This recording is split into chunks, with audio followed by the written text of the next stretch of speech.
Vande Mataram. UP live आप देख रहे हैं, साथ आपके मैं हूं मनीषा शर्मा। शुरुआत करेंगे बुलेटिन की बड़ी खबर के साथ। 3 दिवसीय गोंडा के दौरे पर कैबिनेट मंत्री राकेश सचान 5, 6 और 7 मई को देवीपाटन मंडस में 3 जिलों में रहेंगे मंत्री। तो सर्किट हाउस में प्रशासनिक अधिकारियों के साथ बैठक भी करेंगे।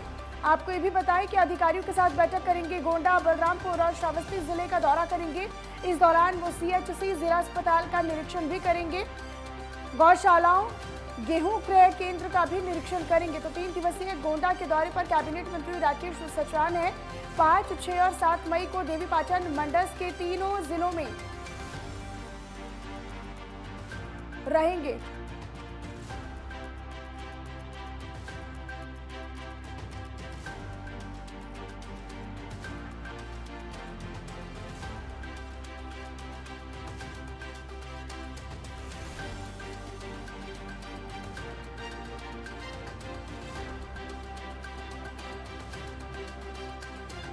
में प्रशासनिक अधिकारियों के साथ बैठक करेंगे। गोंडा, बलरामपुर और श्रावस्ती जिले का दौरा करेंगे। सीएचसी जिला अस्पताल का निरीक्षण भी करेंगे। तो आपको बताएं कि गौशालाओं का, गेहूं क्रय केंद्र का भी निरीक्षण करेंगे। तो 5, 6, 7 मई को देवीपाटन मंडल के तीनों जिलों में रहेंगे। आपको बताएं कि इनका जो कार्यक्रम है 5, 6, 7 मई का है। 3 दिवसीय गोंडा के दौरे पर रहेंगे और इस दौरान वो बलरामपुर और श्रावस्ती जिले में भी रहेंगे। तो राकेश सचान का क्या कुछ आने वाले दिनों में कार्यक्रम रहेगा वो हम आपको बता रहे हैं।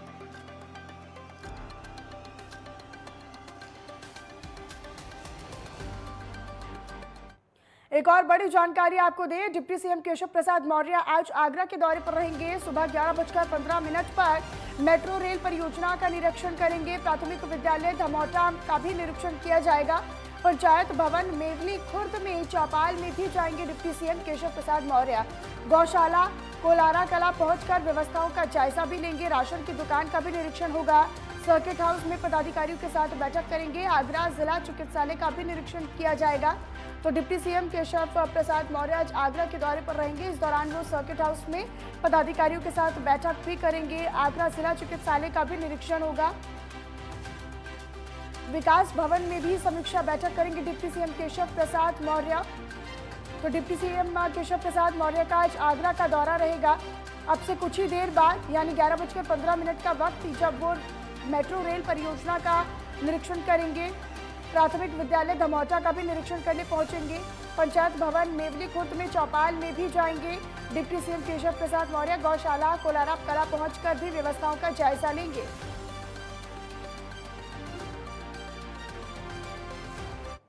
एक और बड़ी जानकारी आपको दें, कैबिनेट मंत्री सुरेश खन्ना के रायबरेली दौरे का आज दूसरा दिन है और नगर पालिका के वार्ड नंबर 8 का निरीक्षण उन्होंने किया।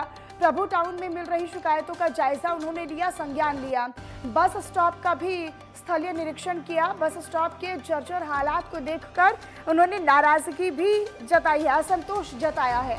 कैबिनेट मंत्री ने आपको बताया कि कैबिनेट मंत्री सुरेश खन्ना यहाँ पर पहुंचे और यहाँ पर तमाम व्यवस्थाओं का जायजा लिया और कुछ जो उन्हें जर्जर हालत मिली बस स्टॉप की, उसको देखकर उन्होंने असंतोष भी जाहिर किया, नाराजगी जाहिर की। और कैबिनेट मंत्री ने जिलाधिकारी को जरूरी दिशा निर्देश भी दिए हैं। जिला अस्पताल का भी औचक निरीक्षण किया गया। तो डीएम, सीटीओ समेत कई अधिकारी इस दौरान मौजूद रहे और सख्त निर्देश दे दिए गए सुरेश खन्ना की तरफ से कि जितना जल्दी हो सके व्यवस्थाओं को सुचारू किया जाए और ठीक किया जाए।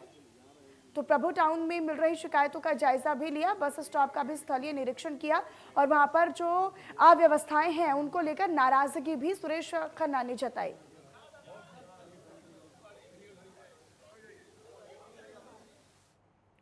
यूपी में एक बार फिर से सीएम योगी आदित्यनाथ के नेतृत्व में बीजेपी की सरकार बनने के बाद अपराधियों को चिन्हित कर उनके खिलाफ सख्त कार्रवाई की जा रही है और इसी कड़ी में अपराधियों द्वारा अवैध रूप से अर्जित की गई संपत्ति के खिलाफ भी कार्रवाई हो रही है।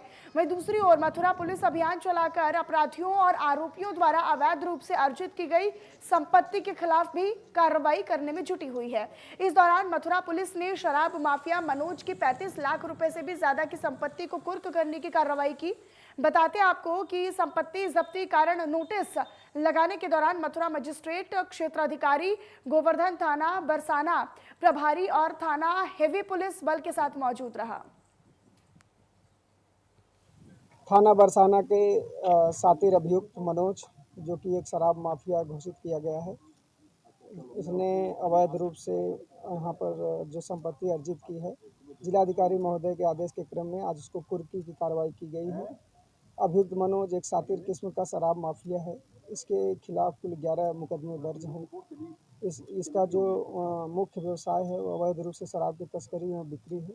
इसी से वह अवैध धन अर्जित करके यहाँ पर थाना हाईवे क्षेत्र में एक लगभग 28,40,000 का मकान बनाया है और 6,80,000 के करीब वहाँ हथिया में दुकान बनाई है। कुल संपत्ति की कीमत 35,70,000 रुपये है। इसी को आज जिलाधिकारी महोदय के आदेश के क्रम में और मजिस्ट्रेट की उपस्थिति में पूर्ण किया गया।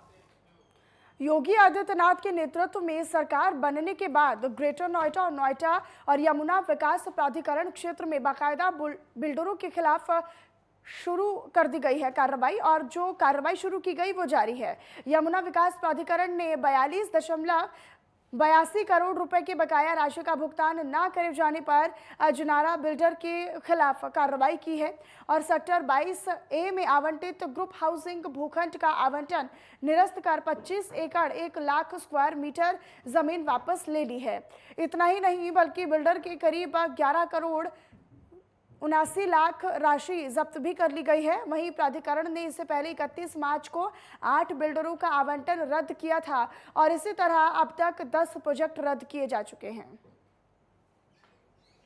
देखिए, एक अजनारा बिल्डर्स है जो सेक्टर 22C में जिनका प्रोजेक्ट चल रहा था और यहाँ पर काफ़ी बायर्स भी हैं और इनका पहले 2017 में इन्होंने रिसेटलमेंट कराया था, अपना पैसा नहीं दे पा रहे थे, डिफॉल्ट कर रहे थे। 2017 के रिसेटलमेंट के बाद भी किस्तें नहीं दे पाए। 2019 में दोबारा इनका रिसेटलमेंट कराया गया और इनको कहा गया कि आप 3 किस्तें दे दीजिए। रिसेटलमेंट पॉलिसी में नियम है कि अगर आप 3 किस्तों का डिफॉल्ट करते हैं तो दोबारा आपको रिसेटलमेंट भी नहीं मिलेगा और बिना कोई कारण बताए हुए प्लाट निरस्त कर दिया जाएगा। तो इन्होंने रिसेटलमेंट 2019 में कराने के बाद किसी भी किस्त का कोई भुगतान नहीं किया और लगभग 42.82 करोड़ रुपया बाकी है। तो इसलिए इनका प्लाट हम लोगों ने निरस्त कर दिया है। अजनारा का ये प्रोजेक्ट निरस्त कर दिया है और इस प्रोजेक्ट में जो बायर्स हैं उनको या तो ये पैसा पूरा वापस करेंगे और या उनका फ्लैट पूरा करने का काम अथॉरिटी करेगी, उनको पैसा देगी। और वहीं 3 मई को मुरादाबाद में भगवान परशुराम जी के जन्मोत्सव की शोभा यात्रा निकल रही थी कि तभी नजर एक ऐसी महिला सिपाही पर पड़ी जो तपती धूप में ड्यूटी करते नजर आई।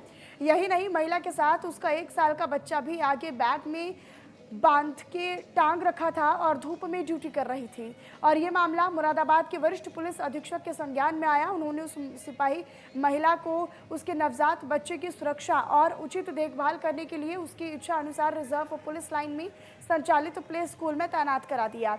अब वह अपनी और अपने बच्चे की उचित देखभाल के साथ प्ले स्कूल आने वाले अन्य पुलिसकर्मियों के बच्चों को शिक्षा देकर अपनी ड्यूटी निभा सकेगी। और महिला सिपाही सोनिया का यह भी कहना है कि उसके पति पैरामिलिट्री में है और सास ससुर भी नहीं है और वह यहाँ अकेली ही रहती है और इसीलिए बच्चे को साथ में ड्यूटी पर लाना पड़ता है।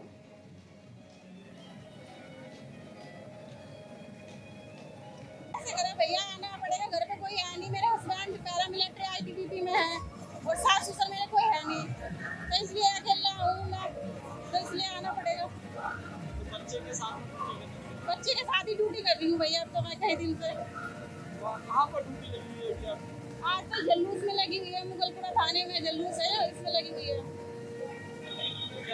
किस तरह से कोई सामना करना पड़ता है, किस तरीके की परिस्थितियों का सामना करना पड़ता है?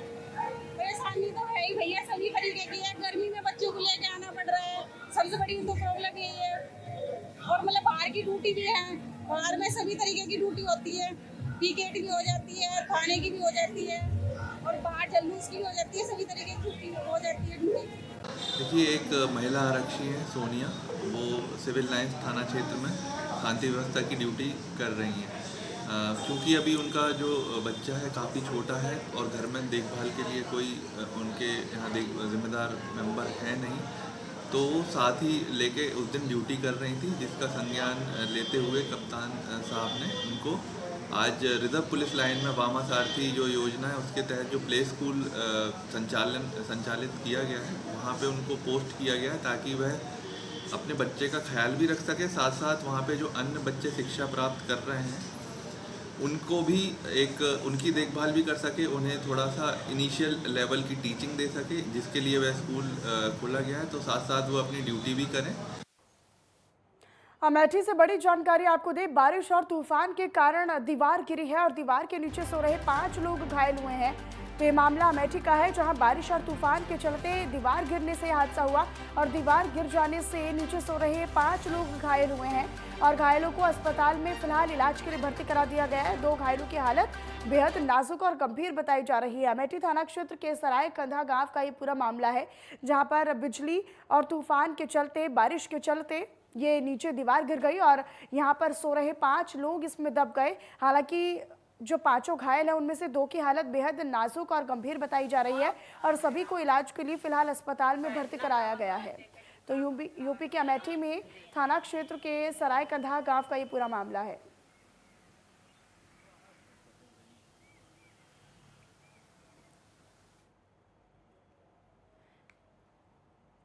विजय कुमार हमारे संवाददाता फोन लाइन पर हमारे साथ जुड़े हुए हैं। विजय, अमेठी में ये हादसा हुआ है, दरअसल दीवार गिर जाने से 5 लोग इसमें घायल हुए हैं। अभी घायलों की स्थिति क्या है? जी, अभी घायलों की स्थिति नाजुक है। इन लोगों को गौरीगंज के जिला अस्पताल में भर्ती कराया गया है और रात में काफी तेज हवाएं और पानी की बरसात हुई, जिससे ये 4 इंच की पतली सी दीवार थी और काफी लंबी थी। ये हवा के झोंकों को बर्दाश्त नहीं कर पाई और ये गिर गई। उसी के बगल में ये 5 लोग सो रहे थे जो इस दीवार के नीचे दबे थे। विजय, जो घायल हुए हैं क्या उनमें कोई बच्चे भी शामिल हैं? जी नहीं, इसमें बच्चे नहीं है, इसमें सब बड़े लोग ही हैं। बच्चों लोगों को घर के अंदर कर दिया गया था जब हवा तेज चलने लगी थी। तो फिलहाल अभी इस तरीके की कोई अप्रिय घटना नहीं हुई है कि किसी परिवारजन की या जान पे जोखिम हो। बहरहाल 2 लोगों का यहाँ जिला अस्पताल में इलाज चल रहा है, बाकी घर पे अपना इलाज करके बाकी लोग घर पे हैं। लेकिन विजय, इस पूरे हादसे में लापरवाही किसकी समझी जाए? क्या परिवार वालों ने इस तरह की जो दीवार थी वो लापरवाही के साथ बनाई थी, या फिर प्रशासन की तरफ से जो मकान यहाँ पर बिल्ट किया गया या फिर उनकी तरफ से कोई लापरवाही बरती गई? किसकी लापरवाही के चलते यह हादसा हुआ? परिजनों का ये कहना है कि वो दीवार किसी दूसरे की थी। इन लोगों ने उनको कई बार कहा भी था कि आप दीवार जो है इतनी लंबी बना रहे हैं और बहुत काफी पतली है, ये कभी भी गिर सकती है। उस दीवार में बीच में पिलर कहीं भी नहीं दिए गए थे, जिसके कारण दीवार जो है हवा के झोंकों से गिर गई। ठीक विजय, अपनी नजर लगातार बनाकर रखिएगा, आगे भी आपसे जानकारी लेते रहेंगे। बहुत शुक्रिया आपका इस तमाम जानकारी और अपडेट के लिए। फिलहाल यहाँ पर वक्त एक छोटे से ब्रेक का है। आप बने रहिएगा नेटवर्क चैनल के साथ।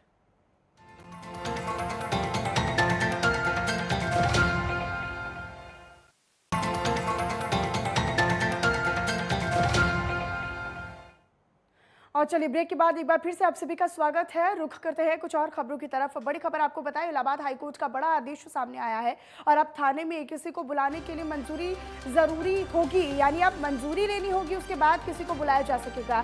थानाध्यक्ष की मंजूरी जरूरी होगी। हाईकोर्ट ने ये बड़ा फैसला अपना दिया है, आदेश दिया है। पूछताछ के लिए बुलाने के लिए मंजूरी जरूरी होगी। आरोपी को बुलाने के लिए भी थाना प्रभारी की अनुमति आवश्यक है। इलाहाबाद हाईकोर्ट ने आज बड़ा आदेश जारी किया है। दरअसल उत्तर प्रदेश सरकार को निर्देश दिया गया कि किसी भी व्यक्ति को बिना थानाध्यक्ष की मंजूरी के अधीनस्थ अब किसी को पूछताछ के लिए नहीं बुलाया जा सकेगा। अभियुक्त को भी बुलाने के लिए थाना प्रभारी की इजाजत की आवश्यकता होगी। तो पूछताछ के लिए अब किसी को अगर बुलाना होगा तो उसके लिए मंजूरी लेनी होगी थानाध्यक्ष की। ये इलाहाबाद हाईकोर्ट का आदेश सामने आया है। दरअसल इलाहाबाद हाईकोर्ट ने ये बड़ा आदेश अब उत्तर प्रदेश की सरकार को भी दे दिया है कि अब थाने में किसी को भी बुलाने से पहले मंजूरी लेनी होगी, अब इजाज़त लेनी होगी और बिना अनुमति के, और अनुमति किसकी? थानाध्यक्ष की। बिना थानाध्यक्ष की अनुमति के किसी को भी जेल के अंदर नहीं बुलाया जा सकेगा। किसी आरोपी को भी अगर पूछताछ के लिए बुलाया जा रहा है तो उस पर भी थाना प्रभारी और थानाध्यक्ष की अनुमति लेनी होगी।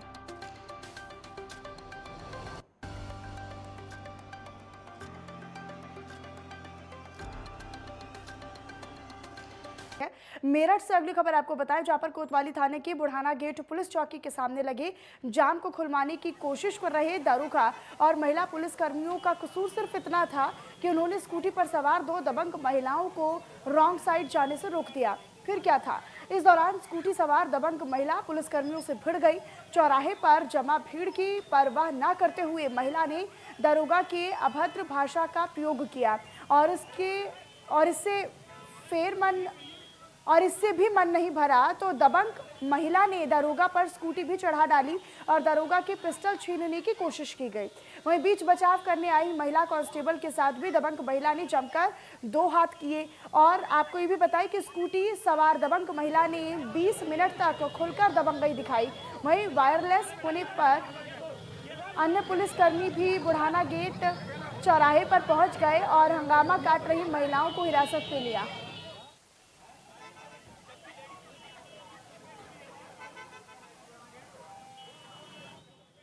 देखिए, एक वीडियो वायरल हुआ है आज। ये थाना कोतवाली नगर मेरठ के चौकी बुढ़ाना गेट का प्रकरण है। बारिश के बाद में जो है सड़क पर जाम लगा हुआ था और भीड़ में जो है आवागमन जो है लोगों के लिए परेशानी हो रही थी। इस मौके पर रॉन्ग साइड से आती हुई 2 युवतियाँ जो एक स्कूटी पर सवार थी, उनको स्थानीय पुलिस महिला कांस्टेबल इनके द्वारा रोका गया। उनके द्वारा इस बात पर पुलिस से बदतमीजी करी गई है, अभद्र आचरण किया गया है, गाली गलौज भी हुई है। इसका वीडियो वायरल हुआ है। उन्होंने काफ़ी अभद्र आचरण किया पुलिस के साथ में। स्थानीय लोगों की मदद से और जो महिला कांस्टेबल है उसकी मदद से इन लोगों को रोका गया और अब इनके विरुद्ध संसंगत धाराओं में अभियोग पंजीकृत किया जाएगा। विवेचना के क्रम में आगे निष्पक्ष वैधानिक कार्रवाई की जाएगी। झांसी से अगली खबर आपको बताएं, जहां पर अपराधियों के खिलाफ लगातार सख्त एक्शन जारी है और इसी कड़ी में वरिष्ठ पुलिस अधीक्षक शिवहरि मीणा के नेतृत्व में घाट लहचूरा पर चेकिंग अभियान चलाया जा रहा था कि इसी दौरान एक युवक बाइक पर आता दिखा, जिसे पुलिस ने रुकने का इशारा किया, लेकिन बाइक रोकने की बजाय वो और भागने लगा। इस दौरान बाइक सवार बदमाश ने पुलिस पर फायरिंग भी की। जवाबी कार्रवाई करते हुए पुलिस ने भी उस पर फायरिंग की और उसे गिरफ्तार कर लिया। फिलहाल गिरफ्तार बदमाश पर हत्या समेत अलग अलग गंभीर धाराओं में करीब आधा दर्जन केस भी दर्ज हैं। एक 25,000 का इनामी बदमाश है। इसका नाम है किप्पू और पुष्पेन और ये इटाल गांव का रहने वाला है और हमारे मुकदमा अपराध संख्या 52/22 में ये वांछित था और आज ये मुठभेड़ हुई है। हमारी पुलिस टीम जो है चेकिंग कर रही थी यहाँ वाले घाट पे, तो मुखबिर की सूचना भी पता चला इधर से आ रहा है। तो जब इसको घेरने का प्रयास किया तो इसने पुलिस को फायरिंग की। जवाब में पुलिस ने भी फायरिंग की तो इसको चोट भी आई है, गोली लगी है पैर में। मुजफ्फरनगर से अगली खबर आपको बताएं, जहां पर देर शाम काली नदी के जंगलों में पुलिस और बदमाशों के बीच में मुठभेड़ हुई और इस मुठभेड़ के दौरान पुलिस ने 2 दिन पहले सोनू नाम के व्यक्ति की पैसों के लेन देन में हत्या करने वाले 2 शातिर बदमाश आदित्य और मोनू को मौके से गिरफ्तार किया। वहीं पुलिस ने घायल बदमाशों के कब्जे से मृतक सोनू का मोबाइल फोन और तमंचे और साथ ही 6 कारतूस बरामद कर लिए हैं और पुलिस ने दोनों घायल बदमाशों को इलाज के लिए जिला अस्पताल में भर्ती कराया है।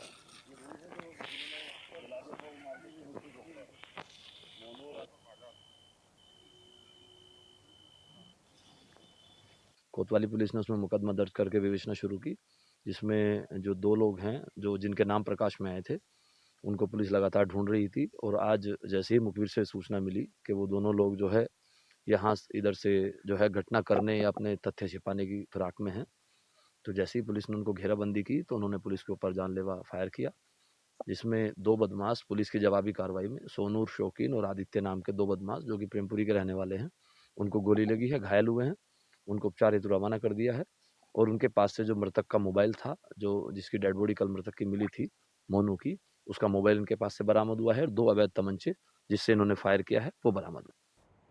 और वहीं पीलीभीत के पूरनपुर कोतवाली क्षेत्र में अज्ञात कारणों से खेत में आग लग गई। तेज हवाओं के चलते आग बढ़ती चली गई और घरों तक पहुंच गई। कई घरों में आग लग गई और घरों में रखा लाखों का सामान भी जलकर खाक हो गया। स्थानीय लोगों ने आग की जानकारी फायर ब्रिगेड टीम को दी, जिसके बाद फायर ब्रिगेड की टीम ने मौके पर पहुंचकर आग पर काबू पा लिया। हालांकि जब तक आग पर काबू पाया जाता तब तक कई घर आग की चपेट में आ चुके थे।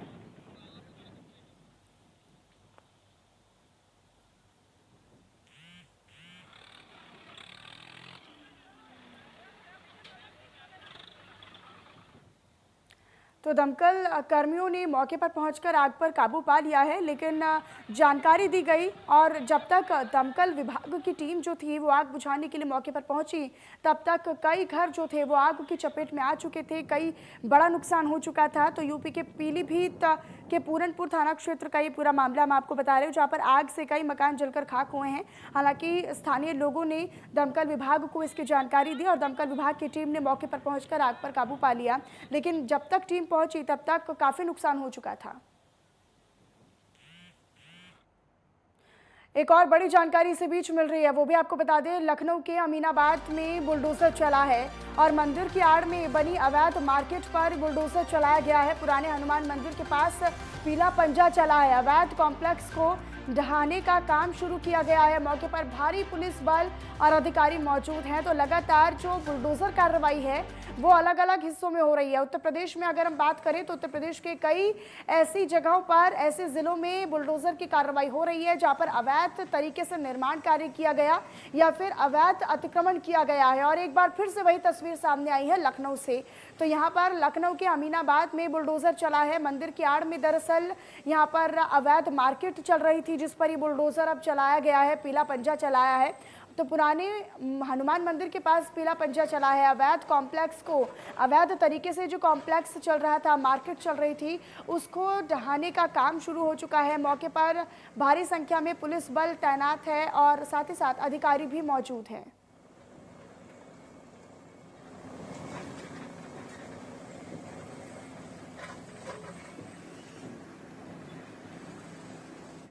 और चलिए फिलहाल इन्हीं खबरों के साथ यूपी लाइव बुलेटिन में बस इतना ही। आप बने रहिएगा नेटवर्क 10 के साथ। जय हिंद।